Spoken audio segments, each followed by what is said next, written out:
Students, welcome to PS corner और मैं हूं शिखा गुप्ता। इस लेक्चर में आपके लिए बहुत ही जो इंटरेस्टिंग इन दिनों हम खबर पढ़ रहे हैं उसके बारे में चर्चा लेकर आई हूं।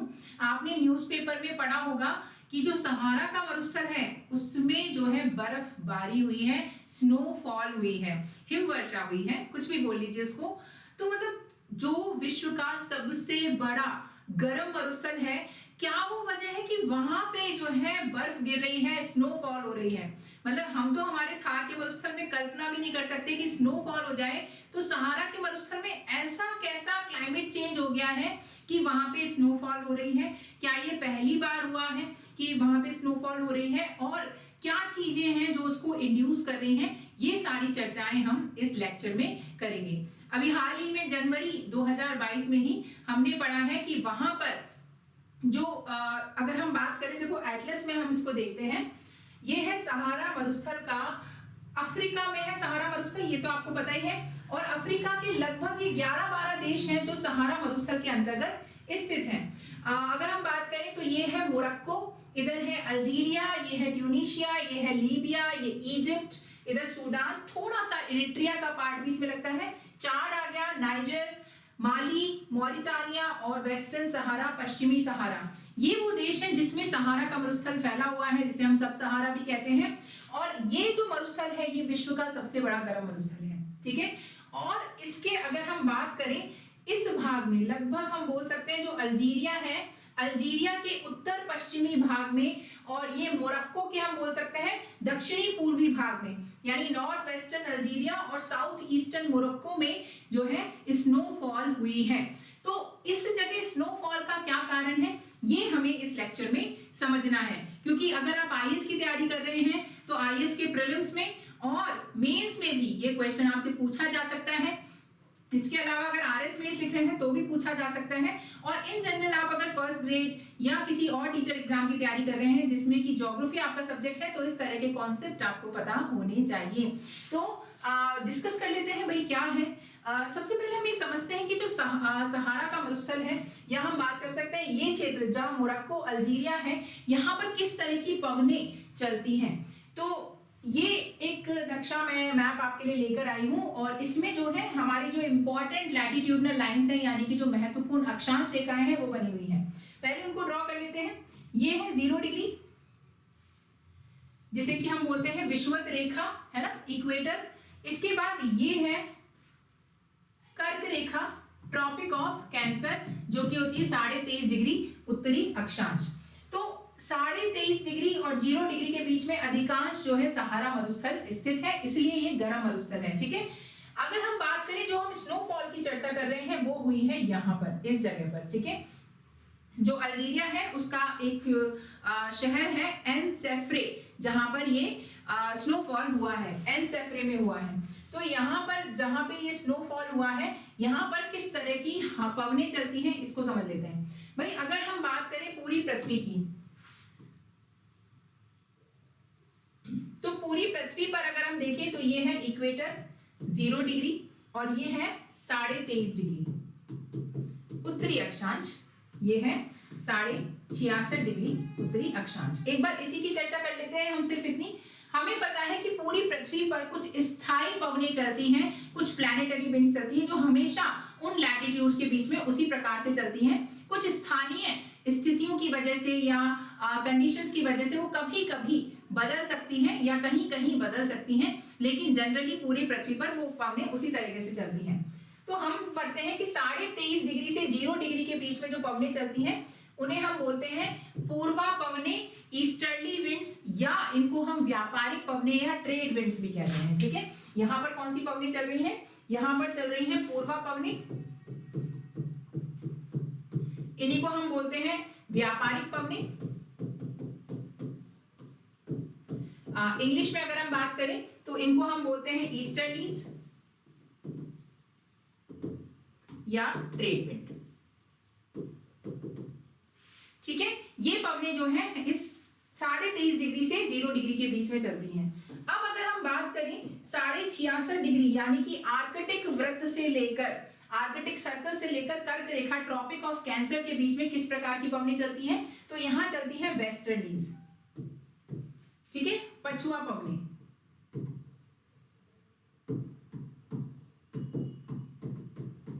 ठीक है, पछुआ पवनी या वेस्टर्लीज यहाँ पर चलती हैं, जिनकी दिशा क्या होती है, दक्षिण पश्चिम से उत्तर पूरब की ओर।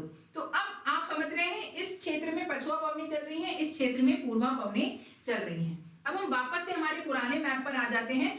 अफ्रीका का जो ये उत्तरी वाला क्षेत्र है जहां स्नोफॉल हुई है, ये 23.5 डिग्री से 66.5 डिग्री यानी कि कर्क रेखा, ट्रॉपिक ऑफ कैंसर से आर्कटिक वृत्त, आर्कटिक सर्कल के बीच में ये स्थित है। यहाँ पर किस तरह की पवनें चल रही हैं, यहाँ पर हमारी चल रही हैं पछुआ पवनें यानी कि वेस्टर्लीज। इस तरीके से यहाँ पर वेस्टर्लीज विंड्स जो है पछुआ पवनें चल रही हैं। अब ये जो पछुआ पवनें हैं ये कौन सा महासागर है, ये है आंध्र महासागर या अटलांटिक ओशियन, अटलांटिक महासागर है ये। और यहाँ से पछुआ पवनें क्या करेंगी, अपने साथ आर्द्रता लेकर आगे बढ़ेंगी, इनके साथ मॉइस्चर आ जाएगा। जैसे ही ये मॉइस्चर यहाँ पर एंटर करेगा, ये तटीय क्षेत्र है जहां पर आर्द्रता भरी हुई पवनें पहुंच रही हैं। आर्द्रता भरी हुई पवनें तटीय क्षेत्रों में क्या करती हैं, वर्षा करती हैं। तो पहला पॉइंट, ये वो क्षेत्र है जहां वर्षा होती है। ठीक है, वर्षा होती है। तो यानी अगर आप देखोगे ना, जो हमने अभी पहले वाला नक्शा देखा था कि ये क्षेत्र मोरक्को का, आप देखो अधिकांश क्षेत्र मरुस्थलीय क्षेत्र नहीं है, सहारा मरुस्थल का भाग नहीं है, क्योंकि ये वो तटीय क्षेत्र है, तटीय क्षेत्र है जहां पर अटलांटिक महासागर से क्या आ रही है, आर्द्रता भरी हुई पवनें पहुंच रही हैं, मॉइस्चर लेडन विंड्स पहुंच रही हैं, इसलिए यहाँ पर मरुस्थल नहीं है। अगली चीज जो हमें यहाँ नोटिस करनी है वो क्या है, वो है यहाँ पर स्थित एक पर्वत जिसका की नाम है एटलस। एटलस हम पढ़ते हैं अक्सर, एटलस माउंटेन, एटलस पर्वत जो कि एक नवीन वलित पर्वत है और अफ्रीका के बिल्कुल उत्तर पश्चिमी छोर पर स्थित है। एटलस पर्वत की जो सबसे ऊंची चोटी है वो है ताउकाल, जिसकी ऊंचाई 4000 मीटर के आसपास है, 4100 मीटर से थोड़ी सी ज्यादा है। ठीक है, तो 4100 मीटर है इसकी सबसे ऊंची चोटी, जिसका नाम क्या है, ताउकाल।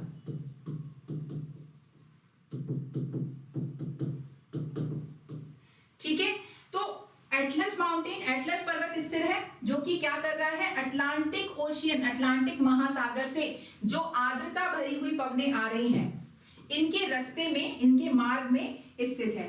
और इनके मार्ग में स्थित होने के कारण क्या है, यहाँ पर ये ओरोग्राफिक जो रेनफॉल होती है यानी कि पर्वतीय वर्षा है, उसको प्रेरित करता है। क्या होती है पर्वतीय वर्षा है कि अगर मान लीजिए ये कोई पर्वत है और यहाँ से आर्द्रता भरी हुई पवनें पहुंच रही हैं, किसी भी महासागरीय क्षेत्र से या किसी भी वाटर बॉडी से आर्द्रता भरी हुई पवनें जब यहाँ पहुंचेंगी तो क्या होगा, ये आर्द्रता भरी हुई पवनें इस पर्वत से टकराकर ऊपर की ओर चढ़ेंगी। They are forced to move upward, इनको जाना ही पड़ेगा क्योंकि पहाड़ तोड़ के तो आगे जा नहीं सकती। तो ये आर्द्रता भरी हुई पवनें क्या करेंगी, पहाड़ के ऊपर चढ़ना शुरू कर देंगी। जब ऊपर चढ़ेंगी तो धीरे धीरे ऊंचाई के साथ क्या होता है, तापमान घटता जाता है। तापमान घटता जाता है तो क्या हो जाएगा, तापमान घटता जाएगा तो जो हमारी सापेक्षिक आर्द्रता है, रिलेटिव ह्यूमिडिटी है, वो क्या हो जाएगी, बढ़ जाएगी। ठीक है, रिलेटिव ह्यूमिडिटी बढ़ जाएगी तो क्या हो जाएगा, सैचुरेशन पॉइंट आ जाएगा। सैचुरेशन पॉइंट यानी जहां संघनन होगा, कंडेंसेशन होगा, और कंडेंसेशन होते ही भाई संतृप्तता स्तर हासिल होगा, सैचुरेशन होगा यानी कि संतृप्तता होगी। क्योंकि तापमान घट गया तो तापमान के घटते ही उस पवन के द्वारा जितनी मैक्सिमम जलवाष्प धारित की जा सकती है वो मात्रा, वो कैपेसिटी, वो क्षमता घट जाएगी पवन की। ठीक है, तो पवन अब कम जलवाष्प धारित कर सकती है क्योंकि उसका आयतन कम है। अब आयतन कम है तो उसका जल्दी से सैचुरेशन हो जाएगा क्योंकि बहुत कम जलवाष्प में ही वो सैचुरेटेड हो जाएगी। सैचुरेटेड होते ही उसका क्या हो जाएगा, कंडेंसेशन हो जाएगा। कंडेंसेशन मतलब उसका सांद्रण हो जाएगा, या हम बोल सकते हैं सांद्रण नहीं, संघनन हो जाएगा। और संघनन होने के कारण यहाँ पे क्या हो जाएगी, वर्षा हो जाएगी। इस तरह की वर्षा को हम क्या कहते हैं, ओरोग्राफिक रेनफॉल या फिर पर्वतीय वर्षा। ठीक है, अब जब यही पवन इस पर वर्षा करके, यहाँ पे खूब सारी वर्षा होगी, खूब सारी, जैसे हमारे भारत में भी पश्चिमी घाट पर होती है, पश्चिमी घाट, वेस्टर्न घाट, जिस पर दक्षिणी पश्चिमी मानसून आकर सीधा टकराता है और वहां पे बहुत अच्छी वर्षा करता है। अब यही पवन जब यहाँ से नीचे उतरेगी तो जैसे जैसे नीचे जाएगी तापमान बढ़ता जाएगा।